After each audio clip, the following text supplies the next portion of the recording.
What's up, boss? How you doing? Hey, we doing great, man. Appreciate you for having me here. All right. I got a very important question to ask you. Yeah, let me know. How do you feel what's happening in your life right now? It's a lot of mixed emotions, honestly. Mixed emotions. Let's elaborate. It's like some days they be good, some days they be off, right? My life is great right now. I'm blessed. But So when you're talking about some days are off and some days are on, can we talk about the days that are off? you're dealing with unnecessary stuff, right? That life throws at you. Mm-hmm. Well, that's kind of vague. Right. Let's So it's let's like, get into it. okay, you got things to deal about, like bills, right? You got Yeah. unnecessary drama in the streets that you just run into. Drama in the streets. It's like In the streets, my man. I'm not in the streets, but it's like you in the hood. If you grew up in the ghetto, Mm-hmm. then you know how it feels. So you always just have an eye over your shoulder, and you know what I mean. Mm-hmm. When you be an artist, going around the hood So you have and some ops. and being young, it's not about being. It's not about having ops, right? It's more about like people know about you, right? Yeah. People know your business. They ain't gonna come to you and be like, "Oh, that's you," right? But it's like they know you. My city's really small. Population is like less than 10,000. In fact, less than 5,000. You just told me you're an artist. Right. So what points in your life led you to be an artist? You know, you grew up in the Bay, having older siblings. Mm-hmm. I hear all this music, they're all playing. I Okay. mean, from the Jacket to, Jay Stalin. Right? Okay. So they were your influence? Yeah, it's a lot of influences that I have. Okay. My sister, matter of fact, when I was younger, she was, she was older than me by like 9 years. She was slapping all this music. Mm-hmm. She was the one actually I seen one time in my bedroom. She was over here writing lyrics, and I was like, "What's she up to?" And this is when I was like a little kid in my adolescence, probably like 9 years old. So you look up to your older sister? I do. Okay. She my homegirl. All right. She my homie. She my best friend. Yeah. We had the same birthday, Wow. January 27th. She was my second mom. Okay. You grew up with a single mom? Exactly. Okay. So she worked two jobs when I grew up. My sister and my other sister, she'll be around. I'm the youngest of four, matter of fact. And So you grew up with a single mom. You still have relationships with your father? I don't. What was the last time you seen your father? Probably back in 2006. Yeah. So if you ran into that man into the streets, what would you say to him today? RP to my old man's man. Uh, He's not really here anymore. I mean, it's tragic. It's really tragic what happened with him. I'm sorry to hear that. I mean, Sorry to bring you up. I appreciate that. Yeah, no, it's really like that. Like, not a lot of people know about it. It's tragic. It's how I grew up. I mean, this happened recently. I didn't really grow up, bro. So like, it's kind of hard to really put that. Who was the man figure in the house? Your mom? She really just was the one in the house raising us, Hmm. make sure there was food on the table. What was the biggest advice that you took from your mom? My mom used to always tell me birds of a feather flock together. And I didn't understand that growing up. The more I understand it now, because like I want to surround myself with intelligent, smart people, Mm-hmm.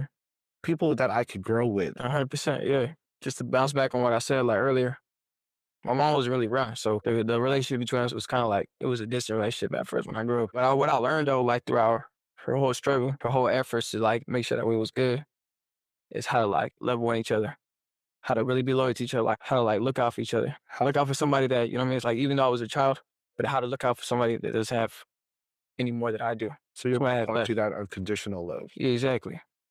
So I look out for my people, my friends, who I call my brothers, Hmm. because that's really what I came to at this point. Going against that, I did learn from my mom that there's no friends in this life. That's really what I'm gonna get to. Like, there's no friends in this life. Like, you can know somebody for a while, but they could turn on you so fast. Just because their mindset is really different.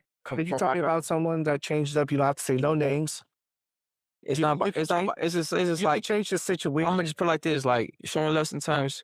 Mhm. In my situation, they get me killed, but it really like put a knife behind my back. It's That's like I show love to you, but it's how you gonna come at me back. yeah. It's all good. Like we ain't gotta worry about that right now. It's like we gonna deal with that in the future. We gonna let time be his best friend. You know what I'm saying? So is it like on site or you We guys? ain't gonna speak on it. Okay, We ain't gonna speak on it. But just know just that's nothing. just how it is. It's like, but you know what I mean. Shout out to my real ones though, for real. All right, for sure. Because without them, it's like it'd be chaos out there. But we you know what I mean. We got our heads on our shoulders properly. I feel it. We're not riding around reckless. Okay. Growing up, what was the most impactful thing you did for another human being? I can never like do so much for somebody because I don't really have a lot. You know what I mean? I give my heart out to everybody. Like if I can give you $2,000 to pay your rent for the month, right? It's not that I money. don't know, but I was like, it's like I don't really I feel like most of the time I grew up around my friend group or my loved ones having the most less. Yeah. I don't have anything compared to what my boys have. Like I do my best. I do my best in the day. At the end of the day, I think loyalty goes a long way though. if Like you loyalty it goes a very long way. Showing up for people goes a long way, and that's free.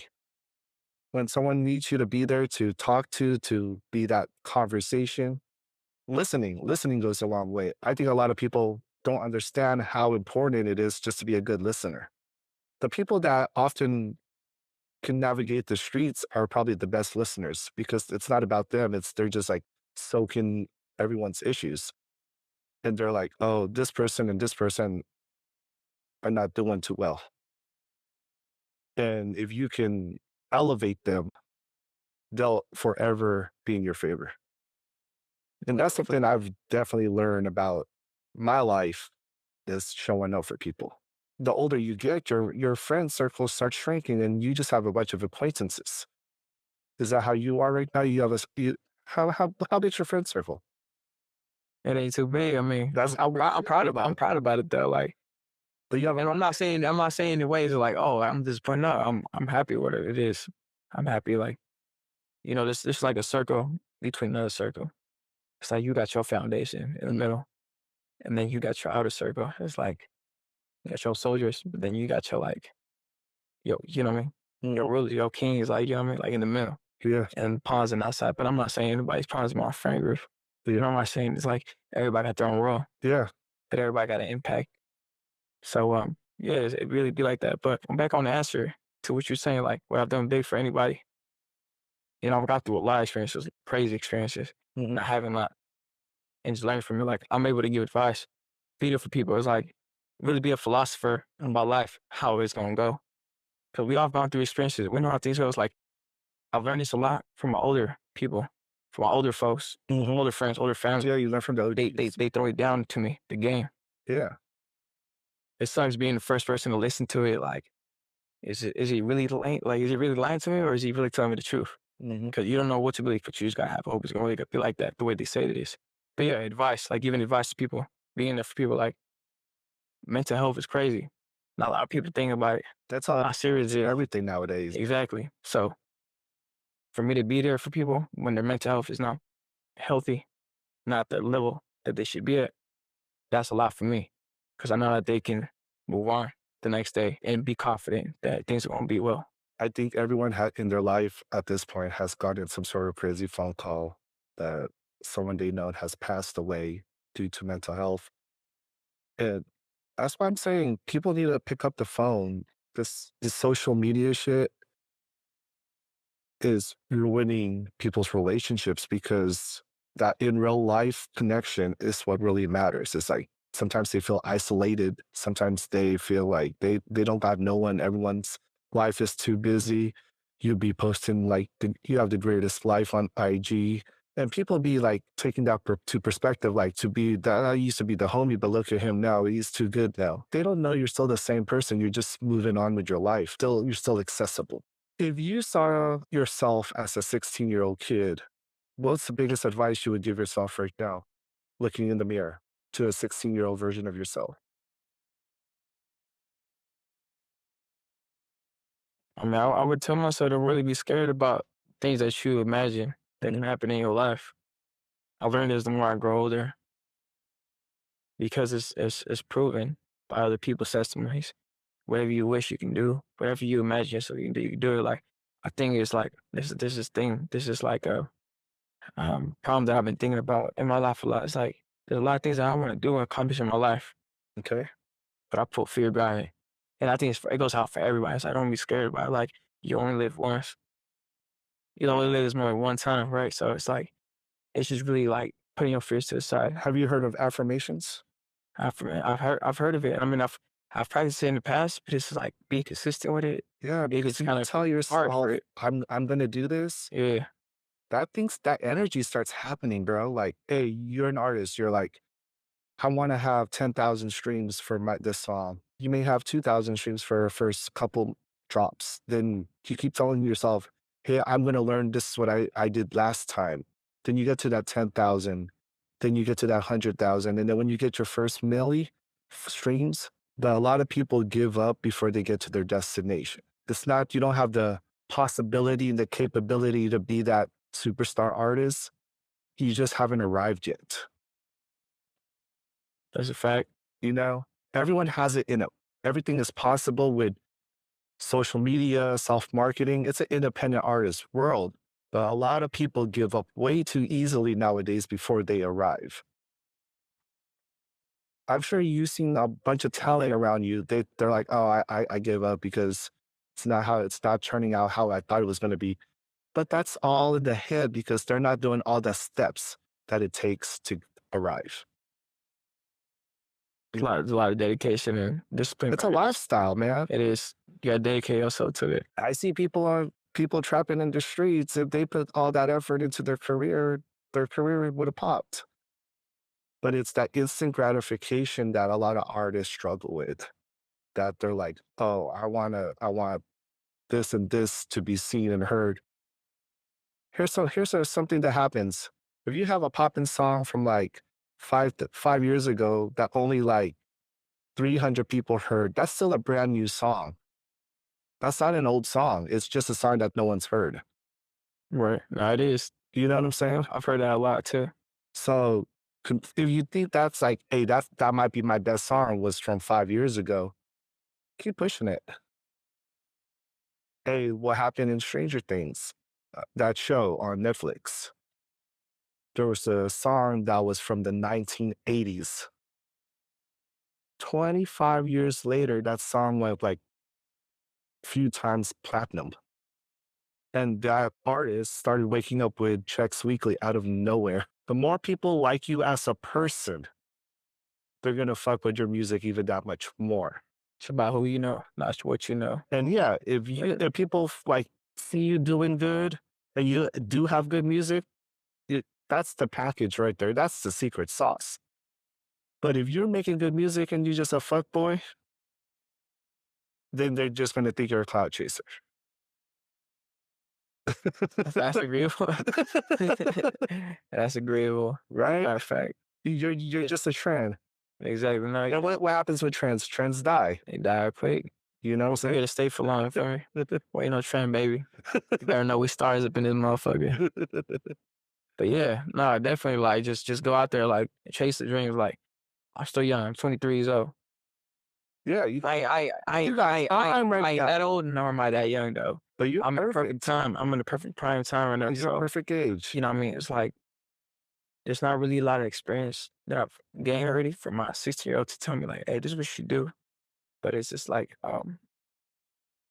it's really just like biting down now, staying focused, working hard, release a lot of content, a lot of music, and just stay consistent with this. Because I look, like you said, I know deep down in my heart, I know I got talent. We got the Yeah. capability But your team, to make it out. your team make something great. has to explore situations that you may think, hey, I don't belong here. There's a lot of things in this world that unless you leave your perimeter with your 30-mile radius, you're not really getting out.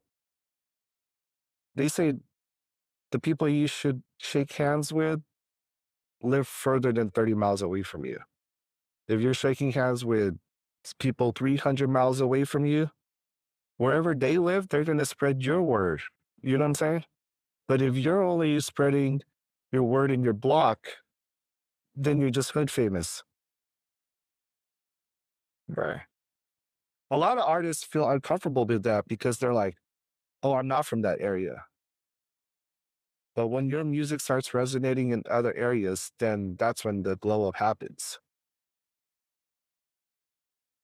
What you think about that? I mean, I do believe in that too. Like we always try to Yes. expand, network with other people. Like we do shows in San Francisco. Okay. It might be close, still so not 30-mile area, Yeah. but we do, we try to expand. Keep expanding. We always try to network. That's our main goal. I noticed that you and your team has been putting out a lot of music videos lately, which which been fire. Oh yeah, appreciate that. Yeah, You know, it wouldn't be possible without Stife and Eric and the whole gang. yeah. But yeah, no, we've been working hard, hard, hard, hard. Like that's all we do. And I just want to say y'all better stay tuned. I got a lot of more stuff coming soon. But you know, like I was saying earlier, the ups and downs, like, you Mhm, know what I mean? Downs could be like busy and work, not having the time to go in the studio, recording music, mhm. and push it out. So you're juggling a work life, an artist Yeah, life. artist life, work life. Yeah, Is it when you lay your head down, is it ever just, like, too much for you? never. I mean, when I get to lay my head down, it's like this is my time to just meditate, you know, Yeah. collect my thoughts. Like you said, we talk about like health as well for sure. Is there a moment that you feel that it's just too hard? I mean, it can get overwhelming a lot of times, but I feel like this is normal to me. Okay. I do it all the time. The overwhelming feeling of life just going at it.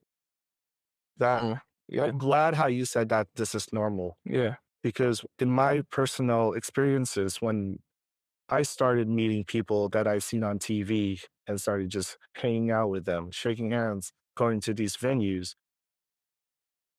I told my homie goes up to me, he was like, "Hey, bro, this is your new normal."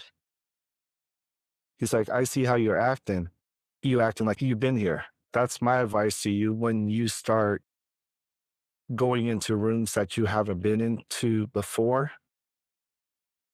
That's your new normal. Congratulations. The rooms are going to get crazier. You know what I'm saying? Like people that you're going to be hanging out with, you're going to hang out with a lot of like entrepreneurs, a lot of artists that have all the accolades that you've been striving for. That's going to be your peers. That's your colleagues at this point. Just think of it that way. You know what I'm saying? You're like, hey, you're starting to become part of this fraternity Exactly. of successful people. And I was gonna touch on that too. Is like